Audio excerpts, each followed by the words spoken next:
Hi hello ಎಲ್ಲರಿಗೂ ನಮಸ್ಕಾರ. ಇವತ್ತು ನೋಡಿರಿ ನಾನು ಡಿಫ್ರೆಂಟ್ ಆದ ಒಂದು ದಾಲ್ ಫ್ರೈ ಮಾಡೋದನ್ನು ತೋರಿಸಿದ್ದೀನಿ. ಈ ಚಳಿಗಾಲಕ್ಕೆ ಬಿಸಿ ಬಿಸಿಯಾಗಿ ಏನಾದರೂ ತಿನ್ನಬೇಕು ಅನಿಸುತ್ತೆ.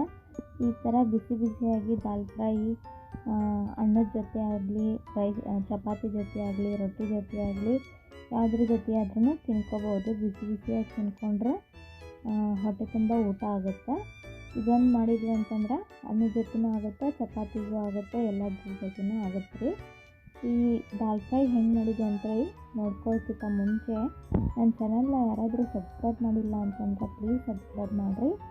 ಅಲ್ಲೇ ಬಾಜುಕಿರೋ ಬೆಲ್ ಐಕನನ್ನು ಒತ್ತಿದ್ರೆ ಆಲ್ ಅನ್ನೋ ಆಪ್ಷನನ್ನು ಒತ್ತಿದ್ರೆ ನಾವು ಹಾಕಿರೋ ವಿಡಿಯೋದ ನೋಟಿಫಿಕೇಷನ್ ಎಲ್ಲ ನಿಮಗೆ ಸಿಗ್ತಾವೆ. ಈಗ ನೋಡಿರಿ, ಒಂದು ಅರ್ಧ ಕಪ್ಪು ಹೆಸರುಬೇಳೆ, ಒಂದು ಅರ್ಧ ಕಪ್ಪು ಕೆಂಪು ಬೇಳೆ ತೊಗೊಂಡಿನಿ ರೀ, 1 ಕಪ್ಪು ತೊಗರಿಬೇಳೆ ತೊಗೊಂಡಿನಿ. ಇವೆಲ್ಲನೂ ಮಿಕ್ಸ್ ಮಾಡಿ ಚೆನ್ನಾಗಿ ತೊಳ್ಕೊಬೇಕು ರೀ. ಈ ಬೇಳೆಗಳನ್ನು ತೊಳ್ಕೊಂಡಿರ್ತೀವಲ್ರಿ, ಆ ನೀರನ್ನು ಚೆಲ್ಲಕ್ಕೆ ಹೋಗಬೇಡ್ರಿ. ನಿಮ್ಮ ಮನೆಯಲ್ಲಿ ಏನಾದರೂ ಗಿಡಗಳನ್ನು ಹಚ್ಚಿದ್ರೆ ಆ ಗಿಡಗಳಿಗೆ ಹಾಕಿದ್ರೆ ಒಳ್ಳೆ ಪ್ರೋಟೀನು ಸಿಗುತ್ತೆ. ಅದಕ್ಕೆ ಈ ಥರ ಅಕ್ಕಿ ತೊಳೆದಿರೋ ನೀರು, ಬೇಳೆಗಳನ್ನು ತೊಳೆದಿರೋ, ತರಕಾರಿ ತೊಳೆದಿರೋ ನೀರನ್ನು ಯಾವುದನ್ನು ಚೆಲ್ಲಕ್ಕೆ ಹೋಗಬೇಡ್ರಿ, ಗಿಡಗಳಿಗೆ ಹಾಕಿರಿ. ಈಗ ನೀರು ಹಾಕಿ ಬೇಳೆನ ಕುದಿಸ್ಕೋಬೇಕು. ಮುಂಚೆ 2 ಟೊಮೆಟೊನ ಹೆಚ್ಕೊಂಡು ಆ ಬೇಳೆ ಒಳಗನ ಹಾಕಾಕತ್ತೀನಿ ರೀ. ನಾನು ಚೆನ್ನಾಗಿ ಕಟ್ ಮಾಡಿ ಟೊಮೆಟೊನ ಬೇಳೆ ಒಳಗೆ ಹಾಕಿ ಕುದಿಸ್ಕೊಂಡ್ಬಿಡ್ಬೇಕು ರೀ. ಇಲ್ಲಿ ನಾನು ತೊಗರಿಬೇಳೆ ಅಷ್ಟೇ ಯೂಸ್ ಮಾಡಿಲ್ಲ, ಕೆಂಪು ಬೇಳೆ, ಹೆಸರು ಬೇಳೆನ ಯೂಸ್ ಮಾಡೀನಿ. ಈ ಥರ ಬೇರೆ ಬೇರೆ ಬೇಳೆಗಳನ್ನು, ಕಾಳುಗಳನ್ನು ಯೂಸ್ ಮಾಡಿ ದಾಲ್ ಫ್ರೈ ಮಾಡಿದ್ವಿ ಅಂದರೆ ಟೇಸ್ಟು ಸೂಪರಾಗಿರುತ್ತೆ. ಈಗ ನೋಡಿರಿ, ಈ ಟೊಮೆಟೊನ ಇದ್ರೊಳಗೆ ಹಾಕಿ ಒಂದು 3 ವಿಸಲ್ ಮಾಡ್ಕೊಂಡ್ಬಿಡ್ತೀನಿ. ಮೀಡಿಯಮ್ ಫ್ಲೇಮ್ ಒಳಗೆ ಇಟ್ಕೊಂಡು ಒಂದು 3 ವಿಸಲ್ ಮಾಡ್ಕೊಂಡು ಅಂತಂದ್ರೆ ಚೆನ್ನಾಗಿ ಬೇಳೆ ಕುದ್ಬಿಡ್ತೈತಿ. ಒಂದು ಸ್ವಲ್ಪ ಎಣ್ಣೆ ಹಾಕಿ ಕುದಿಸ್ಕೊಂಡು ಅಂದ್ರೆ ಮ್ಯಾಲೆ ಉಕ್ಕಿ ಬರೋಂಗಿಲ್ಲ. ಈಗ ಖಾರಕ್ಕೆ ನಾನು ಕೊತ್ತಂಬರಿ ಸೊಪ್ಪು, ಬೆಳ್ಳುಳ್ಳಿ, ಹಸಿಮೆಣಸಿನ್ಕಾಯಿ, ಸ್ವಲ್ಪ ಮೆಂತ್ಯ ಕಾಳನ್ನು ಹಾಕ್ಕೊಳಕತ್ತೀನಿ ರೀ. ಒಂದು ಉಳ್ಳಾಗಡ್ಡಿನ ಹೆಚ್ಚಿಟ್ಕೊಂಡೀನಿ. ಈಗ ನೋಡಿರಿ, ಬೇಳೆನೂ ಚೆನ್ನಾಗಿ ಕುದ್ದೈತಿ. ಚೆನ್ನಾಗಿ ಇದನ್ನು ಕಟ್ಟಿಗೆ ಒಗ್ಗರಣೆ ಕೊಟ್ಕೊಂಡು ಬನ್ನಿರಿ. ಮೆಂತ್ಯಕಾಳು ಹಾಕೋದ್ರಿಂದ ಈ ಡಾಬಾ ಸ್ಟೈಲು ದಾಲ್ ಫ್ರೈ ಥರ ಬರುತ್ತೆ ರೀ. ಅದಕ್ಕೆ ಸ್ವಲ್ಪ ಮೆಂತ್ಯ ಪುಡಿ ಇತ್ತಂದ್ರೆ, ಮೆಂತ್ಯಕಾಳಿನ ಪುಡಿ ಇತ್ತಂದ್ರೆ ಅದನ್ನು ಹಾಕ್ಕೋಬೋದು. ಇಲ್ಲಾಂದ್ರೆ ಮಿಕ್ಸಿ ಮಾಡ್ಕೊಳ್ಳೋವಾಗಾದ್ರೂ ಹಾಕ್ಕೋಬೋದು ಮೆಂತ್ಯಕಾಳನ್ನು. ಈಗ ನೋಡಿರಿ, ಒಂದು ಕಡಾಯಿ ಇಟ್ಕೊಂಡು 1 ಸ್ಪೂನ್ದಷ್ಟು ಎಣ್ಣೆ ಹಾಕ್ಕೊಂಡು ಸಾಸಿವೆ ಜೀರಿಗೆನ ಒಗ್ಗರಣೆ ಕೊಟ್ಕೊಂಡೆ ರೀ. ಸಾಸಿವೆ ಜೀರಿಗೆ ಒಗ್ಗರಣೆ ಕೊಟ್ಕೊಂಡ್ಮೇಲೆ ಒಂದು ಉಳ್ಳಾಗಡ್ಡಿ ಏನು ಹೆಚ್ಚಿಟ್ಕೊಂಡಿದ್ವಲ್ರಿ ಅದನ್ನು ಇದ್ರೊಳಗೆ ಹಾಕಿ ಚೆನ್ನಾಗಿ ಫ್ರೈ ಮಾಡ್ಕೊಂಬಿಡೋಣ್ರಿ. ಒಂದು ಸ್ವಲ್ಪ ಕರಿಬೇವನ್ನ ಹಾಕ್ಕೊಂಡೀನಿ, ಚೆನ್ನಾಗಿ ಫ್ರೈ ಮಾಡ್ಕೊಂಬಿಡೋಣ್ರಿ. ಈಗೇನು ಹಸಿಮೆಣಸಿನ್ಕಾಯಿ ಪೇಸ್ಟ್ ಮಾಡಿ ಇಟ್ಕೊಂಡಿದ್ವಲ್ರಿ ಆ ಪೇಸ್ಟನ್ನು ಇದ್ರೊಳಗೆ ಹಾಕ್ಕೊಳ್ಳೋಣ ರೀ.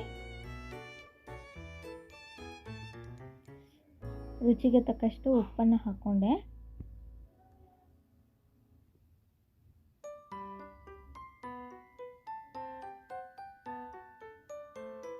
ಒಂದು ಸ್ಪೂನ್ದಷ್ಟು ಅರಶಿನದ ಪುಡಿ ಹಾಕ್ಕೊಂಡೀನಿ ರೀ. ಈಗೇನು ಮಿಕ್ಸಿ ಮಾಡ್ಕೊಂಡೀನಿ ನೋಡಿರಿ, ಅದನ್ನು ಇದ್ರೊಳಗೆ ಹಾಕಿ ಚೆನ್ನಾಗಿ ಫ್ರೈ ಮಾಡ್ಕೊಂಡ್ಬಿಡೋಣ್ರಿ. ಈ ಬೇಕಂತಂದ್ರೆ ನೀವು ಹಸಿಮೆಣಸಿನ್ಕಾಯಿನ ಕಟ್ ಮಾಡಿನೂ ಹಾಕ್ಕೋಬೋದು.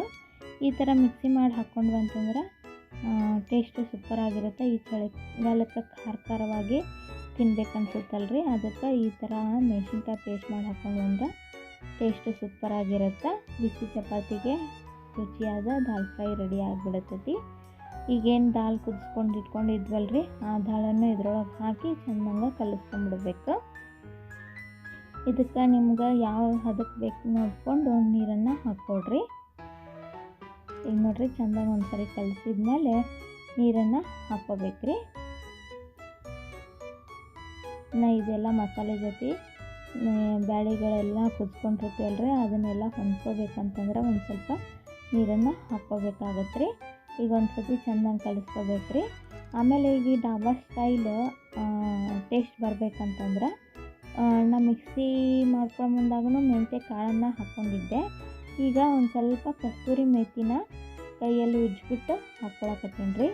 ಈ ಥರ ಹಾಕ್ಕೊಳ್ಳೋದ್ರಿಂದ ಟೇಸ್ಟು ಸೂಪರಾಗಿರುತ್ತೆ. ಈ ಡಾಬಾ ಸ್ಟೈಲ್ ಒಳಗೆ ಮಾಡ್ದಂಗೆ ಅನಿಸುತ್ತೆ. ಬೇಕಂದ್ರೆ ನೀವು ಮೇಲೆ ಒಂದು ಸ್ವಲ್ಪ ಒಗ್ಗರಣೆನೂ ಕೊಟ್ಕೋಬೋದು.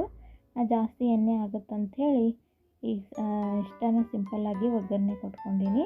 ಈ ಥರ ಎಲ್ಲ ಆದಮೇಲೆ ಬೇಕಂದ್ರೆ ನೀವು ಒಣಮೆಣ್ಸಿನ್ಕಾಯಿ ಖಾರ ಎಣ್ಣೆ ಒಳಗೆ ಹಾಕಿ ಮೇಲೆ ತಡ್ಕನ ಕೊಟ್ಕೋಬೋದು ರೀ.